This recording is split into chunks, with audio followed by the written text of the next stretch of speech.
Hello दोस्तों, बहुत बहुत स्वागत है आपका हमारे यूट्यूब चैनल पे। दोस्तों, आज हम पढ़ने जा रहे हैं समुच्चय के बारे में। पहले जान लेते हैं समुच्चय होता क्या है। कहेंगे अगर कोई संख्याएं दी गई है, मान लो 2 दिया गया है, 3 दिया गया है, फिर दिया गया है संडे है, मंडे दिया गया है, फिर दिया गया है ट्यूसडे है, फिर दिया गया है ए है, फिर दिया गया हमारा 2 है, फिर 3 दिया गया है, वेडनेसडे दिया है, थर्सडे दिया गया है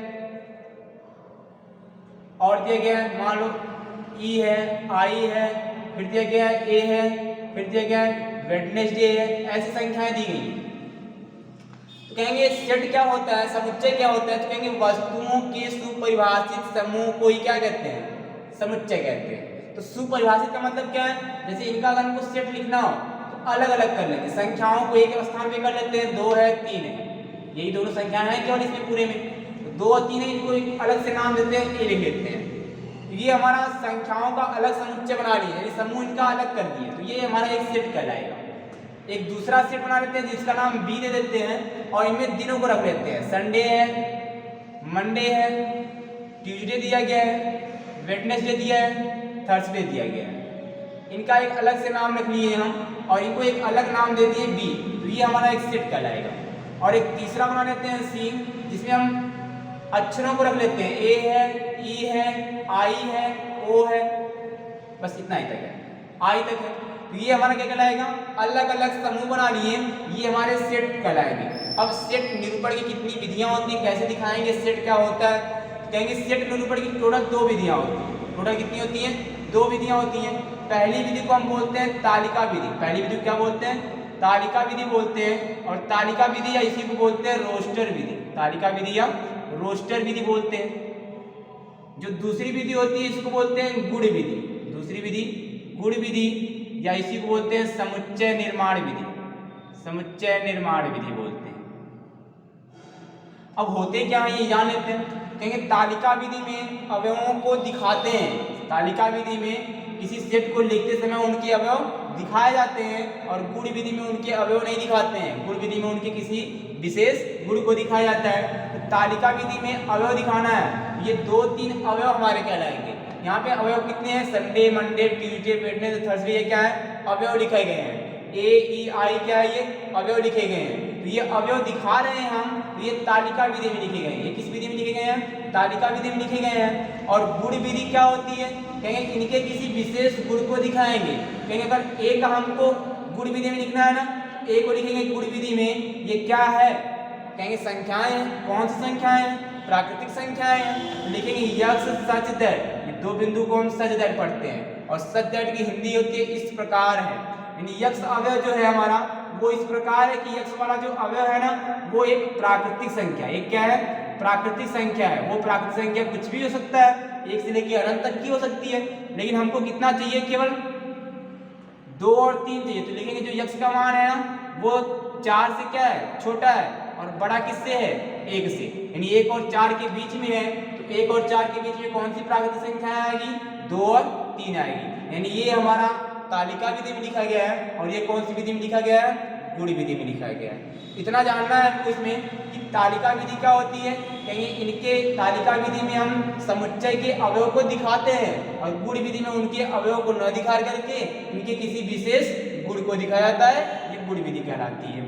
अब जैसे मान लो दे दिया गया हमको, इसको दिखाना है, बी को दिखाना है, ये तालिका विधि में दी गई है। इनके अवयव दिखा दिए तो कौन सी विधि है, तालिका विधि है। अगर हमको इसको गुण विधि में दिखाना है तो लिखेंगे यक्स सच दैट, यक्स एक क्या है, इनकी क्वालिटी क्या है, कहेंगे ये दिन के नाम है। नहीं, एक क्या है, ये दिन है और एक दिन का नाम है, एक दिन का नाम दिया गया है। और ये जो नाम है ना वो कहाँ तक है, केवल थर्सडे तक है। लिखेंगे जो यक्स का मान है वो लेस देन कितना है, फ्राइडे है। यानी फ्राइडे से छोटा वाला जो दिन है वही दिन हमारा दिया गया इसमें। इसको लिखना है तो कहेंगे ये हमारा क्या है, अक्षरों का समुच्चय है। लिखेंगे ये तालिका विधि में, लिखेंगे सी बराबर यक्स सच दैट, यक्स एक क्या है, ये स्वर है। ये क्या है हमारा है, स्वर है, एक स्वर है। और वो स्वर क्या है, कहेंगे ओ यू नहीं है, यक्स जो है वो नहीं है, बिलोंग्स नॉट बिलोंग्स टू पढ़ते हैं इसको, ओ और यू नहीं है। कितने स्वर बचे, ए,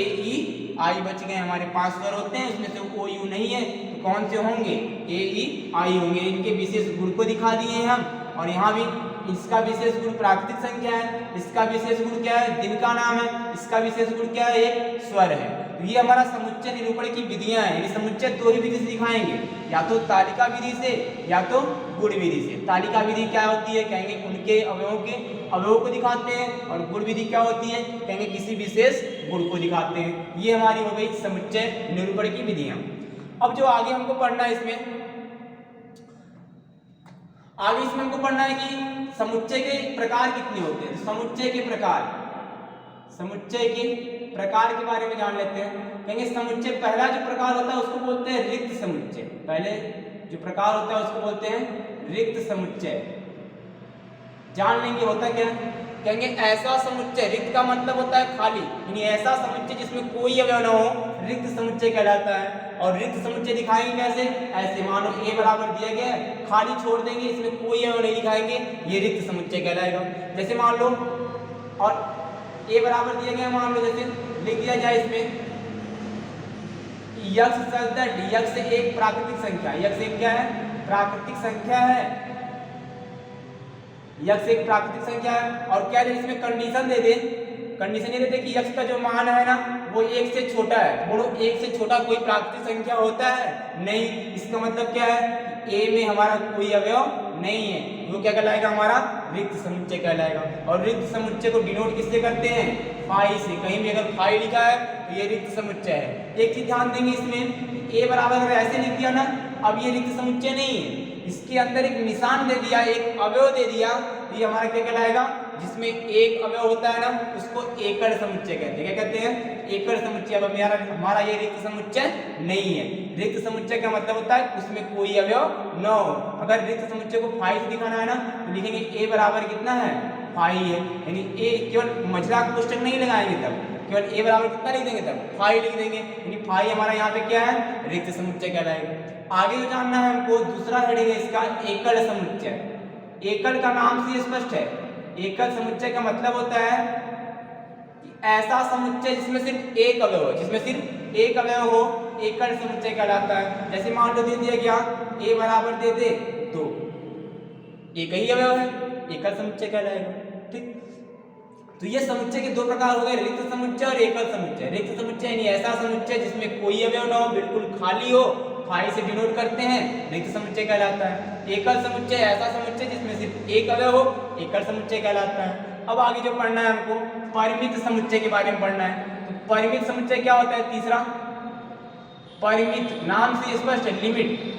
परिमित समुच्चय का मतलब होता है ऐसा समुच्चय जिसकी लिमिट दे दी गई हो, जिसका अंत हमको पता हो, उसको परिमित समुच्चय कहते हैं। जैसे मान लो ए बराबर दे दिया गया ना, 1 है, 2 है, 3 है, ऐसे ही 100 तक दे दिया गया, इनका लिमिट दे दिया लास्ट में कि इनका लिमिट 100 से आगे नहीं बढ़ना है, इसका मतलब ये परिमित समुच्चय दिए गए। बी बराबर दे दिया गया, मान लो ऐसे दे दिया गया, 2 है, 4 है, 6 है, 8 है, इनका लिमिट पता हो गया हमको, अंत कहाँ तक है, 8 तक है। जिसको हम काउंट कर सकते हैं वो परिमित कहलाता है, जिसको काउंट कर ले वो परिमित कहलाता है। इसी का उल्टा होता है अपरिमित, जिसको काउंट न कर सके वो अपरिमित कहलाता है। जैसे ए बराबर दे दिया ना, 2 है, 4 है, 6 है, 8 है, ऐसे आगे डॉट डॉट दे दिया, लास्ट में नहीं दिया क्या है, कहेंगे कि ये आगे कहाँ तक है ये हमको पता नहीं है। सम संख्याओं का समुच्चय तो लिखा गया है, लेकिन आगे लास्ट वाला सम संख्या कितना है ये नहीं दिया गया, इसका मतलब इसको हम काउंट नहीं कर सकते, ये अपरिमित समुच्चय कहलाएगा।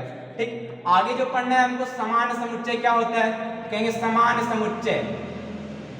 समान समुच्चय क्या है, कहेंगे ऐसा समुच्चय जिनके दो समुच्चय ऐसे हों जिनके अवयव आपस में बराबर हो। जैसे मान लो ए बराबर दे दिया गया ना, 1 है, 2 है, 3 है, और बी बराबर भी दे दिया, इसमें 3 है, 2 है, 1 है। ध्यान देंगे यहाँ पे कि समुच्चय में अवयवों का क्रम जो होता है उनका कोई महत्व नहीं होता है। 1 2 3 इसमें भी है और 1 2 3 इसमें भी है, क्रम इधर उधर हो गया, उसका कोई अंतर आने वाला नहीं है। समुच्चय में क्रम का कोई महत्व नहीं होता है। कहेंगे ए में जो जो अवयव हैं वही अवयव बी में भी हैं, कहेंगे ए और बी आपस में क्या है, बराबर है, यानी बराबर है तो क्या कहलाएंगे, समान समुच्चय कहलाएंगे। अगर यही बराबर नहीं होता, इसमें अगर मान लो 4 बढ़ गया हमारा, अब ये ए और बी बराबर नहीं है, इसका मतलब ये क्या कहलाएंगे, ए और बी असमान समुच्चय कहलाएंगे। तो फिर से जान लेते हैं पूरे बारे में जितना आज पढ़े हम लोग कि समुच्चय क्या होता है। कहेंगे वस्तुओं को सुपरिभाषित रूप से दिखाना ही क्या कहलाता है, हमारा समुच्चय कहलाता है। अब फिर पढ़े हैं समुच्चय निरूपण की दो विधियां होती हैं। पहली विधि पढ़े हैं कि तालिका विधि या रोस्टर विधि। तालिका विधि या रोस्टर विधि क्या होती है? कहीं उनके अवयवों को दिखाते हैं, प्रत्येक दो के बीच में कामा लगाते हैं और मझले कोष्ठक के अंदर देते हैं, वही तालिका विधि कहलाती है। गुण विधि क्या होती है? कहेंगे गुण विधि में उनके किसी विशेष गुण को दिखाते हैं, जो संख्याएं दी रहेंगी उनके गुण को दिखाते हैं, तो गुण विधि कहलाएगी। फिर आगे पढ़ना है कि समुच्चय के प्रकार क्या होते हैं। कहेंगे रिक्त समुच्चय, एकल समुच्चय, परिमित समुच्चय, अपरिमित समुच्चय, समान समुच्चय, असमान समुच्चय। इतने हम पढ़े हैं टाइप समुच्चय के। अभी और भी टाइप है इसके, आगे बताया जाएगा अगले वीडियो में।